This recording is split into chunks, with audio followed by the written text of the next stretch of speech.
Malaki masyado yung kala. Kaya nahulog na siya sa kahoy.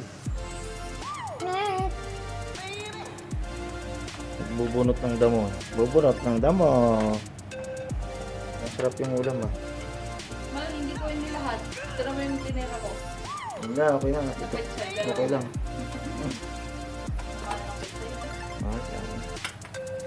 Number 17 ngayon, si Mahal ano. Hinit. Hot compress ba ba tawag doon? Pilansya yung likod ko. Okay. Parang hot compress din, no? Pilansya yung likod ko kasi matigas yung likod ko na naman. Hindi pinagpapawisan. Si Asayas nagdabunot ng damo sa labas. Dungis, oh. Dungis. Smoothies. Ano? Sabi yung Mahal, thank you. Ano, boy dungis. Tayo na tayo. Oo. Magbabasa na si Daddy, oh. Huwag aking doon. Ano kayo? Pag-aagal, kung naman kalado eh. Na ngayon ay November 17. Normal day lang. Dito kami ni Asayas. Mantay pa rin. Siyempre, kaming dalawang dito. Yun lang. 10 na ng gabi.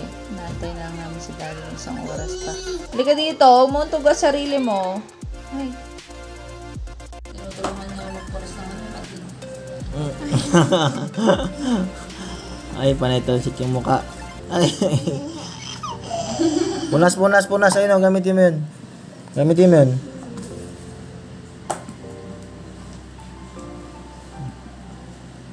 Pupulsitan ng tubig yung muka.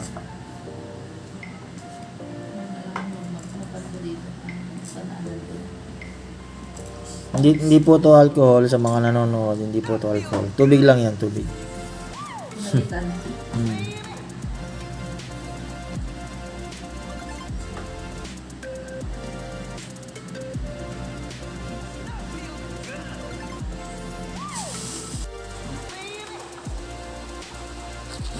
Kurun.